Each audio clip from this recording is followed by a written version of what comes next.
இணைந்திருக்கிறோம் நேயர்களே, வணக்கம். தமிழொலி நிகழ்ச்சியூடாக இப்பொழுது நிகழ்ச்சியினுடைய பிரதான பகுதியான தலைப்பு பகுதியை சந்தித்திருக்கிறோம். தலைப்பு பகுதியில் இன்றைக்கு என்ன விடயம் குறைக்க போறோம் என்றால் உலக புத்தக தினமாக இருக்கிறது. அப்போ இன்றைக்கு ஒரு முக்கியமான நாள் என்னன்னா, உலக புத்தக தினம் என்னும் பொழுது எல்லாருமே புத்தகங்களோடு பயணித்தவர்களாக இருப்போம். புத்தகங்களோடு பயணிக்காதவர் யாருமே இருக்க முடியாது. சின்ன வயதிலே இருந்து எங்களுக்கு இந்த புத்தகங்கள் இன்றைக்கு வரைக்கும் எங்களோடு பயணித்துக் கொண்டே இருக்கிறது. நாங்கள் சிறு வயதிலே சுமந்திருக்கக்கூடிய மிகப்பெரிய பாரங்கள் எதுவென்றால் இந்த புத்தகங்களாகத்தான் இருக்கு. புத்தக மூட்டைகளை சுமந்து கொண்டுதான் தெரிந்தவர்களாக நாங்கள் இருக்கோம். அப்போ புத்தகம் என்பது எங்களுடைய வாழ்க்கையில எல்லாராலும் மறக்க முடியாது. வாசிப்பு பழக்கத்தை ஊக்குவிக்கக்கூடிய அடிப்படை விடயமாக புத்தகங்கள் இருக்குது. ஆனால் இன்றைக்கு இந்த புத்தகங்களுடைய எண்ணிக்கை குறைந்து கொண்டு செல்வதுதான் மாணவர்கள் மத்தியிலே வாசிப்பு பழக்கம் இல்லாமல் போய் கொண்டிருக்கான காரணமாக இருக்கு. நவநாகரிக முகத்தில் அல்ல தொழில்நுட்ப முகத்தில் எல்லாமே ஒரு கோப்பு வடிவத்துக்கு மாறிக்கொண்டிருக்கு. பிடிஎஃப் ஆக இருக்கட்டும், டாக்குமெண்ட் ஆக இருக்கட்டும், அல்லது ஒரு போல்டராக இருக்கட்டும், அப்படி மாறிக்கொண்டிருக்கும் போது இலத்திரனியல் சாதனங்களில் வாசிப்பது எங்களுடைய மாணவர்கள் குறைத்துக் கொண்டு புத்தகம் வாசிக்கும் போது அதன் மீது இருக்கக்கூடிய ஆர்வம் என்பது இந்த இலத்திரனியல் சாதனங்களில் வாசிக்கும் போது இருப்பதாக தெரியவில்லை என்று பல ஆராய்ச்சிகள் கூறும்போது அதனால்தான் இன்றைக்கு வாசிப்பு பழக்கம் ஒன்று இல்லாமல் போய் கொண்டிருக்கிறது என்று கூறுகிறார்கள். என்னதான் இருந்தாலும் ஆங்கில பாடம் எங்களுக்கு பிடிக்காமல் இருந்தாலும் ஆங்கில புத்தகம் பாடசாலையில் தந்தால் அதை ஒரு காலமும் வேண்டாம் என்று சொல்வது. அதை வாங்கி அதை உரையை போட்டு அதை வாங்கிய தை மாதத்திலிருந்து அடுத்த வருடம் டிசம்பர் மாதத்தில் ஒப்படைக்கும் வரைக்கும் புதிதாக பாதிக்கக்கூடியவர்களாக நாங்கள் தான் இருந்திருக்கிறோம். நாங்கள் எந்த புத்தகத்தை அதிகம் படிக்கிறோமோ அந்த புத்தகம் விலை பழுதாகி போயிடும். படிக்காமல் இருக்கக்கூடிய ஒரு புத்தகமாக பலருக்கும் இந்த ஆங்கில புத்தகங்கள் இது. அதனால தான் ஏதாவது விடயங்களை அல்லது ஏதாவது பேப்பர் அல்லது ஏதாவது இதை நாங்கள் ஒப்படைகளை வைக்க வேணும்னா ஆங்கில புத்தகத்துக்கு வைக்க முடியும். அது பழுதாகாம அப்படியே இருக்கும். கடைசி எடுத்து பார்க்கக்கூடியதாக இருக்கும். அப்படி புத்தகங்களோடு தொடர்ந்து பயணிக்கக்கூடியவர்களாக புத்தகங்கள் எழுதுபவர்களாக இருக்கும். பலர் புத்தகங்கள் எழுதி கொண்டிருக்காங்க. அப்ப புத்தகங்களை வாசிக்கும் பழக்கத்தை என்னுடைய பிள்ளைகளிலே கொடுக்க வேண்டும். தனி இலத்திரனியல் சாதனங்களில் வாசிக்கும் போது அது உடலுக்கும் பாதிப்பு ஏற்படுது, கண்களுக்கு பிரச்சனை ஏற்படுகின்றது. சில நேரத்திலே அதில் இருக்கக்கூடிய விடயங்கள் மனநலத்தையும் பாதிக்கக்கூடிய இருக்கு. ஆனால் புத்தகங்கள் அப்படி இல்லை, ஆற்றுகைப்படுத்தக்கூடிய விடயங்களாகவே இருந்து கொண்டு உடலுக்கு பிரச்சனைகள். அப்ப புத்தக வாசிப்பு என்பது இன்றியமையாத ஒன்றாக இருக்கிறது. உலக புத்தக தினத்திலே புத்தகங்கள் மீதான வாசிப்பு எங்களுடைய பிள்ளைகள் மத்தியிலே ஊக்குவிக்க வேண்டியவர்களாகவும் நாங்கள் இருக்கோம். அதை தான் இன்றைக்கு பல எழுத்தாளர்கள் புத்தகங்கள் எழுதி கொண்டிருக்கிறார்கள். எனவே அவர்களுடைய பல எழுத்தாளர்கள் பல புத்தகங்கள் ஈழத்தில் இந்த மண் மக்கள் சுமந்துக்கக்கூடிய வழிகள், யுத்த காலத்தில் நாங்கள் சுமந்துக்கக்கூடிய வழிகள் எவ்வாறு கடந்து வந்தோம் என்பதாக பலர் இன்றைக்கு புத்தகத்தில் குறிப்பாக எங்கள் ஈழத்தில் இருக்கக்கூடிய எழுத்து கவிஞராக அல்லது எழுதிஞராக இருக்கக்கூடிய தீப செல்வன் அவர்கள் இந்த மண் சுமந்தக்கூடிய வழிகளை பல புத்தகங்களாக எழுதி கொண்டிருக்கிறார். அண்மையிலே பயங்கரவாதி நாளிதழ் உலக புகழ் பெற்று அதை தொடர்ந்து இன்றைக்கு சைனைட் நாளிதழ் என்று நாவல் என்று பல புத்தகங்கள் இன்றைக்கு அவர் வெளியிட்டு புத்தக வாசிப்பை ஊக்குவிப்பதன் மூலம் இந்த மக்கள் மண் சார்ந்த வழிகளையும் நாங்கள் எங்களுடைய பிள்ளைகளுக்கு கற்றுக் கொடுக்கக்கூடியதாக இருக்கும். இப்படி இருக்கும்பொழுது எல்லாருமே நாங்கள் சிறு வயதிலிருந்து புத்தகத்தோடு பயணிக்கிறோம். புத்தகம் என்று வரும்பொழுது எங்கள் எல்லாருக்குமே ஒரு மிகப்பெரிய ஞாபகங்கள், நினைவுகள் இந்த பாடசாலை தாவணம் 3ஆம் தவணையிலே அடுத்த வருடம் தொடங்க போனால் டிசம்பர் மாதம் லீவு விடுவதற்கு முன்னாடி எல்லாருமே புது புத்தகங்கள் தந்து விடுவோம். தை மாதம் பாடசாலைக்கு போய் உரையெல்லாம் போட்டு அந்த வாசத்தோடு அந்த புத்தகங்களை கொண்டு போகும். அப்படியான பல நினைவுகள் இருக்கு. அப்போ ரோஹினி, நீங்கள் கனாலத்துக்கு பிறகு ரோஹினி என்று இணைந்திருக்கிறார். நீங்கள் அவர்களை செய்திகளிலே பார்த்துட்டு இன்றைக்கு இதிலேயும் பார்ப்போம். சொல்லுங்கள் ரோஹினி, உங்களை புத்தகங்கள் வரும்போது உங்களுடைய ஞாபகத்துக்கு என்ன வருகிறது? கட்டாயமாக நான் கூற வேண்டிய பல விடயங்களை உங்களுடைய அறிமுகத்திலே கூறியிருந்தீர்கள். இந்த ஆங்கில புத்தகம் தொடர்பாக பல விடயங்களை பகிர்ந்து கொண்டிருந்தீர்கள். அந்த நினைவுகள் எல்லாமே எங்களுடைய பாடசாலை வாழ்க்கைக்கு அழைத்து செல்லக்கூடியதாக இருக்கின்றது. இன்றைய நாளில் உலக புத்தக தினம். அந்த நாளில் பல விடயங்கள், பல சுவாரஸ்யமான தகவல்கள், சுவாரஸ்யமான நினைவுகளை மீட்டு பார்க்கக்கூடியதாக இருக்கின்றது பாடசாலை காலங்களிலே. இன்றைய கால பிள்ளைகளுடைய புத்தக பையை தூக்கி பார்த்தால் ஒரு கையால் அல்லது போனால் 2 விரலால் பிடித்து இழுக்கக்கூடிய அளவிற்கு இருக்கும். ஆனால் நாங்கள் படித்த காலகட்டத்தில் பார்த்தோமானால் அவ்வளவு புத்தகங்களை காவிக்கொண்டு செல்வோம். நாங்கள் படிக்கிறோமோ இல்லையோ, பாடசாலையில் அதை பயன்படுத்துகின்றோமோ இல்லையோ, ஆனால் புத்தகங்களை காவிக்கொண்டு செல்வோம். ஒரு குறிப்பிட்ட காலத்திற்கு முன்னர் அது ஒரு விமர்சனமாக கூட இருந்தது. இந்த சின்ன பிள்ளைகள் அவ்வளவு பாரத்தை சுமந்து கொண்டு செல்கிறார்கள். அது அவர்களுக்கு ஒரு உடல் ரீதியான உபாதை, உடல் ரீதியான பிரச்சனை, உள்ளந்தண்டிலே பிரச்சனையை ஏற்படுத்தி விடும் என்று சொல்லி கூட பல விமர்சன கருத்துக்கள் வெளிவந்து கொண்டிருந்தது. ஆனால் அவற்றை எல்லாத்தையும் தாண்டி நாங்கள் ஒரு காலகட்டத்தில் இருந்து இவ்வளவு தூரத்துக்கு வந்திருக்கின்றோம் என்றால் அதுக்கு காரணம் நாங்கள் அந்த புத்தக பை, அந்த புத்தகங்களை சுமந்ததுதான் காரணம் என்று சொல்லிக் கொள்ள முடியும்.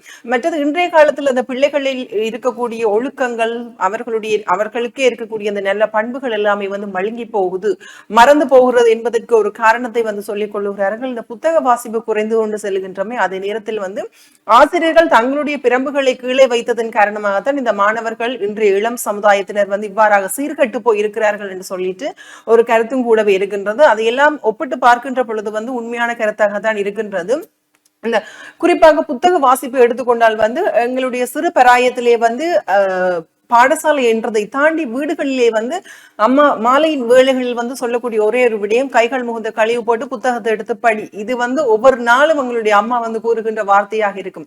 நாங்க எடுத்து படிக்கிறோமோ பாடமாக்குறோமோ இல்லை, அந்த வாசிக்கின்றோம். புத்தகத்தை துறந்து வந்து ஒரு 2 மணித்தியாலம் அல்லது போனால் 1 மணித்தியாலமோ வாசித்தாலே வந்து அது எங்களுக்குள் முழுமையாக ஏறிவிடக்கூடிய ஒரு தன்மை இருக்கின்றது. ஆனால் இன்றைய கால பிள்ளைகளை பார்த்தோமானால் அதெல்லாமே இல்லை. அவர்களுக்கு மாறி மாறி tuition class, personal class, ICT வகுப்பு அப்படின்னு சொல்லி ஓடிக்கொண்டு இருக்கிறார்களே தவிர்த்து அவற்றை எல்லாத்தையும் தொகுத்து ஒரு இடத்திலிருந்து ஒரு மணித்தியாலம் வாசித்து பார்ப்போமா, படித்து பார்ப்போமா என்று பார்த்தால் வந்து இல்லை. அவர்களுக்கான நேரம் வந்து அங்கே குறைவாக இருக்கின்றது. அதே நேரம் வந்து அவர்களுடைய உடலுமே வந்து காலையில் பாடசாலைக்கு செல்ல வேண்டும், மாலை வகுப்பு, அதன் இதர வகுப்புகளுக்கு செல்வதால் வந்து அவர்களுடைய உடலுமே வந்து அதற்கு இசைவாக்கம் அடைந்து கொண்டுதான் செல்லுகின்றது. இதனால் தான் வந்து இந்த இன்றைய கால பிள்ளைகளிடத்தை வந்து வாசிப்பு திறன் வந்து குறைந்து கொண்டு செல்வதற்கான ஒரு மிகப்பெரிய காரணமாக கூட இருக்கலாம்னு நினைக்கின்றேன்.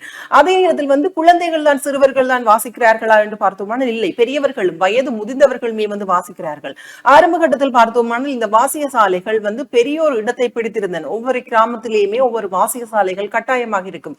குறைந்தது ஒரு வாசிய சாலை இருக்கும், அதிக அளவில் வந்து பல வாசிய சாலைகள் இருக்கும். ஆனால் இன்றைய காலகட்டத்தில் வந்து நாங்கள் ஒவ்வொரு கிராமம் தோறும் சென்று பார்க்கையில் வந்து பல வாசிக சாலைகள் வந்து மூடப்பட்டிருக்கின்றன. பெட்லாக் போட்டு மூடி வச்சிருக்கிறாங்க.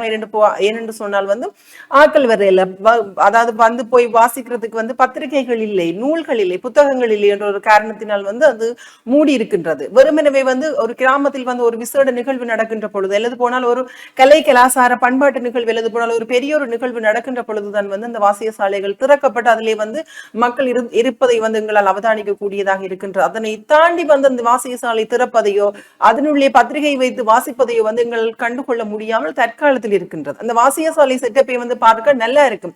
ஒரு சரிவான வாங்கில வந்து பத்திரிகைகள் எல்லாத்தையுமே வந்து ஒரு யாழ்ப்பாணத்தில், குறிப்பாக எங்களுடைய பிரதேசத்தை பார்த்தோமானால் யாழ்ப்பாணத்தில் இருந்து வரக்கூடிய அந்த 5 பத்திரிகைகளுமே அடுக்காக வைக்கப்பட்டிருக்கும். அது காற்றுக்கெல்லாம் பறந்து விடாத அளவுக்கு வந்து ஒரு வித்தியாசமான நுட்பமுறை எல்லாமே வந்து பயன்படுத்தி இருப்பார்கள். அவற்றையெல்லாம் நினைத்து பார்க்கின்ற பொழுது வந்து சந்தோஷமாக இருக்கின்றது, ஆசையாக இருக்கின்றது. அவற்றை தற்பொழுது கண்கூடாக பார்ப்பது வந்து குறைவாக இருக்கின்றது.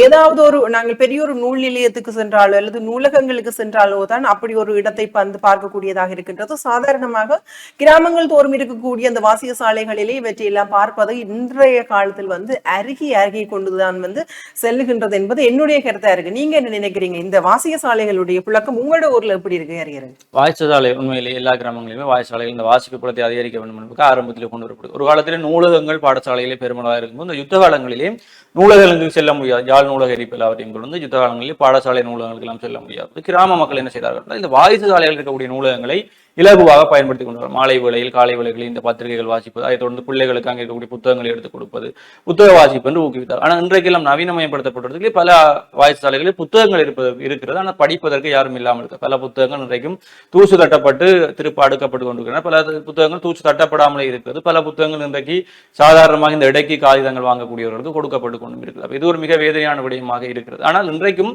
எங்கோ ஒரு மூலையிலே இந்த வாசிப்பு பழக்கங்கள் இருந்து கொண்டிருக்கிறது என்பதை நாங்கள் மறந்துவிடக்கூடிய அந்த நூலகங்கள் வரும்போது பாடசாலை காலங்களில் இந்த பாடசாலை நூலகங்களை நாங்கள் அதிகம் பயன்படுத்துவோம். இந்த பாடசாலை நூலகங்களை அதிகம் பயன்படுத்தியவர்களுக்கு இந்த சான்றிதழ்கள், பதக்கங்கள் எல்லாம் வருட இறுதியிலே கொடுத்திருப்பாங்க. நாங்களும் சென்று ஒரு புத்தகத்தை வாங்குவோம்.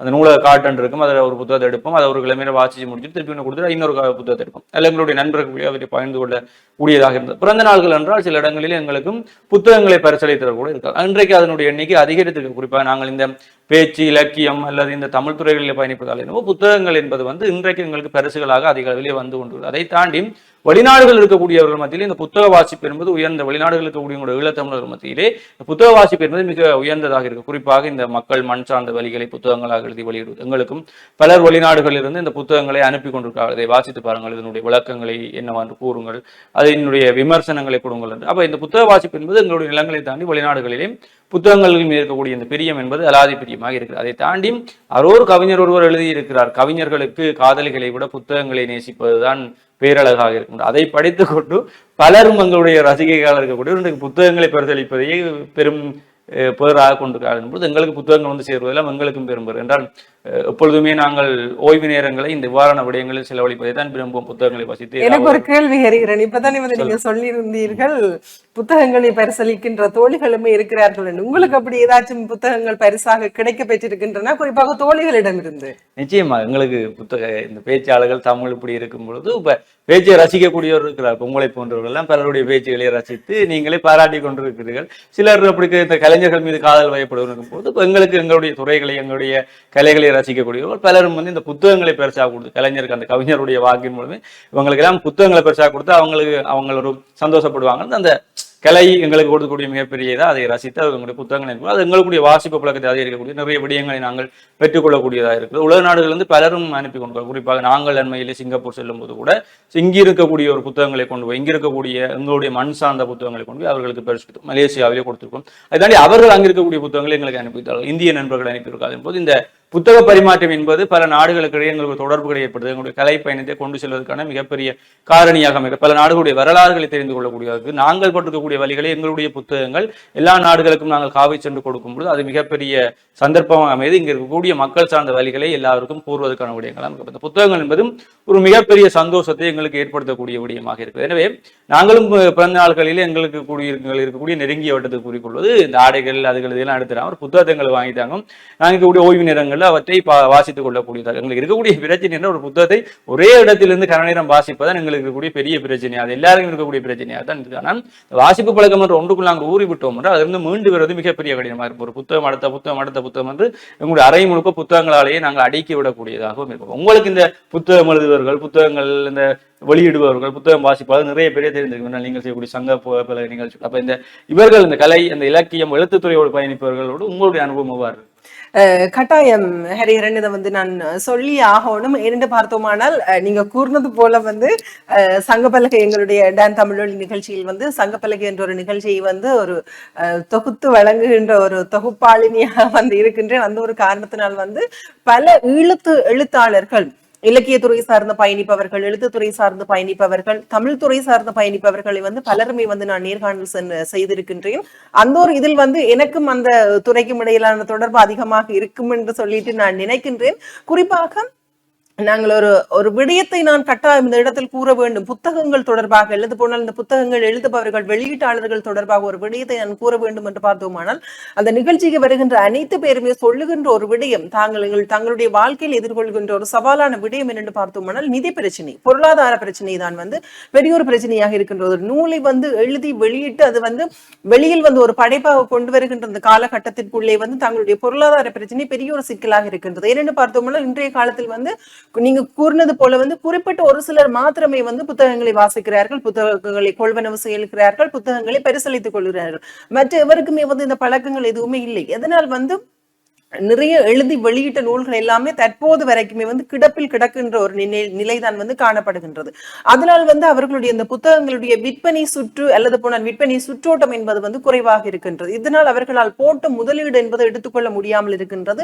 அதனால் வந்து அவர்களுக்கு வந்து அடுத்த படைப்பை வந்து படைப்பதற்கு கடினமாக இருக்கின்றது. என்னதான் வந்து அது எங்களுடைய விருப்பமாக இருந்தாலும் எழுதுவது எங்களுக்கு ஆசையாக இருக்கின்றது, அல்லது போனால் எங்களுடைய வழிகள் எங்களுடைய பிரச்சனைகளை வந்து வெளி உலகத்திற்கு கொண்டு வர வேண்டும் என்று நினைத்தாலுமே வந்து அங்கே முக்கியமான பிரச்சனை வந்து பொருளாதாரம். நிதி ஒன்று தேவை. நிதி ஒன்று இருந்தால் தான் வந்து அதை வந்து வெளியில் கொண்டு வர முடியும், அந்த நூலை வந்து வெளியில் கொண்டு வர முடியும். எனவே வந்து பார்த்து கொண்டிருப்பவர்கள் அல்லது போனால் எங்களுடைய புலம்பெயர் தேசங்களில் இருப்பவர்களுக்கு வந்து ஒரு சிறியொரு செய்தி என்னென்னு பார்த்தோம்னால் இங்கேயும் எங்களுடைய நாட்டிலேயுமே வந்து பல எழுத்தாளர்கள் இருக்கின்றார்கள், புதிய புதிய எழுத்தாளர்கள் இருக்கின்றார்கள், இலக்கியத்துறை சார்ந்த பயணிப்பவர்கள் இருக்கின்றார்கள்.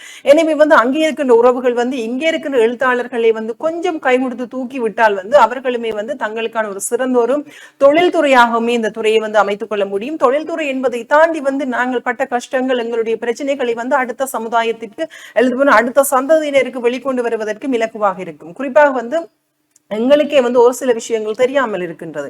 நாங்கள் இவ்வளவு காலமாக பாரம்பரியமாக கடைபிடித்து வந்த விடயங்கள் எங்களுக்கு தெரியாமல் இருக்கின்றது. அந்த விடயங்களை புத்தகங்கள் வாயிலாக அல்லது போனால் வேறு ஏதாவது ஒரு ஆவணங்கள் வாயிலாக பார்க்கின்ற பொழுது, வாசிக்கின்ற பொழுதுதான் எங்களால் தெரிந்து கொள்ளக்கூடியதாக இருக்கும். எங்களுக்கு அந்த நிலைமையில எங்களுக்கு பின்னால் வருகின்ற சந்ததியினர் வந்து அது எதுவுமே தெரியாமல் மாறிவிடும். அப்ப அதற்கெல்லாமே வந்து ஆவணப்படுத்தல் என்பது வந்து மிக முக்கியமான ஒரு விஷயமாக இருக்கின்றது. எனவே இந்த புத்தகங்கள் வாயிலாக ஆவணப்படுத்துங்கள், நாங்கள் கடந்து வந்த பாதை அவர்களுக்கு தெளிவூட்டுங்கள், நாங்கள் என்னென்ன பிரச்சனைகளை சந்தித்து வந்திருக்கின்றோம், இவ்வாறான சவால்களை எதிர்கொண்டு வந்து எங்களுடைய இனம் இன்று வரைக்கும் நிலைத்து நிற்கின்றது. இந்த விடயங்கள் எல்லாத்தையுமே வந்து ஒரு ஆவணப்படுத்தலாக வைத்திருக்கின்ற பொழுதுதான் வந்து இனிய பெறுகின்ற சந்ததியினருக்குமே வந்து இதனை வந்து அறிந்து கொண்டு தெரிந்து கொள்ளக்கூடியதாக இருக்கின்றது. அதே நேரத்தில் வந்து இந்த புத்தகங்கள் இலக்கியத்துறை என்று பார்க்கின்ற பொழுது வந்து அது ஒரு பொக்கிஷமாக இருக்கின்றது. கட்டாயம் அந்த பொக்கிஷத்தை வந்து நாங்கள் பாதுகாத்துக் கொள்ள வேண்டும். இலக்கியத்துறையையும் எழுத்துத்துறையையும் வந்து அழித்துவிடக்கூடாது, அழியவிடக்கூடாது. முக்கியமாக வந்து அழித்துவிடக்கூடாது என்பதை தாண்டி வந்து அழியவிடக்கூடாது. தொடர்ந்தும் நாங்கள் கை கொடுத்து அவர்களையும் தூக்கிவிட வேண்டும். அதே நேரத்தில் வந்து ஒரு ஆவணப்படுத்தல்களாக கூட நாங்கள் இந்த புத்தகங்களை வந்து கட்டாயம் வைத்துக் கொள்ள வேண்டும் என்பது வந்து என்னுடைய கருத்தாக இருக்கின்றது. நிச்சயமா. அப்ப உலக புத்தக தினத்திலே என்ன செய்கிறோம் என்றால், வீடுகளிலே ஏதாவது ஒரு புத்தகங்களை வாங்கி வையுங்கள். பிள்ளைகளுக்கு முன்னால் நீங்களும் வாசித்து பழகுங்கள். அப்ப பிள்ளைகளும் அவற்றை பார்த்து ஊக்கப்படக்கூடியதாக இருக்கும். நல்ல பல புத்தகங்களை பிள்ளைகளுக்கு சிறு வயதிலிருந்து வாங்கி கொடுங்கள். வீடுகளை புத்தகங்களால் நிரப்பும் பொழுது ஒரு அறிவு சார்ந்த சூழலாக நாங்கள் அவற்றை உருவாக்கக்கூடியதாக இருக்கும். பிள்ளைகளுக்கு வாசிப்பு பழக்கத்தை ஊக்குவிக்க வேண்டும் என்றால் புத்தகங்களை நாங்கள் வீடுகளை கொண்டு வச்சிருக்கோம். அதே போல உங்களுக்கு நெருங்கியவர்களுக்கு பிறந்த நாள் இந்த பரிசளிக்க போவதில் ஒரு புத்தகத்தை வாங்கி கொடுங்கள். அது என்ன மொழியாக இருக்கட்டும், கவிதையாக இருக்கட்டும், கட்டுரையாக இருக்கட்டும், விழிப்புணர்வு புத்தகங்கள் எதுவாக இருக்கட்டும், ஒரு புத்தகத்தை பரிசளித்து பழகுங்கள். அது இருவருடைய அறிவையுமே வளர்க்கக்கூடியதாக இருக்கும். குறிப்பாக இந்த கலைஞர்களை காதலிக்கக்கூடியவர்கள், கலைஞர்கள் உங்களை காதலிப்பதை விட தங்களுடைய கலைத்துறையை மிக பேராற்றலோடு காதலிப்பார்கள். அப்ப புத்தகங்களை பரிசளித்து பழகுவோம். அடுத்தவர்களுடைய பிறந்த நாள் என்ன இருந்தாலும் திருமண கொண்டாட்டங்கள் எல்லாம் புத்தகங்களை பரிசாக கொடுக்கும் ஒரு முறை வந்துவிட்டது. அதை பற்றி நாங்களும் பழகிக்கொள்வோம், நல்ல விடயங்களை பழகிக் கொள்வோம் என்று கூறிக்கொண்டும் நாங்களும் உங்களிடமிருந்து விடைபெற்று செல்ல போகிறோம். மற்றும் ஒரு நிகழ்ச்சியில் உங்களை சந்திக்கும் வரை உங்களிடமிருந்து விடைபெற்று செல்லும் நான் என்று உங்களிடம் கருகிறேன். நான் ரோஹிணி அர்த்தவச்செல்லம். நன்றி.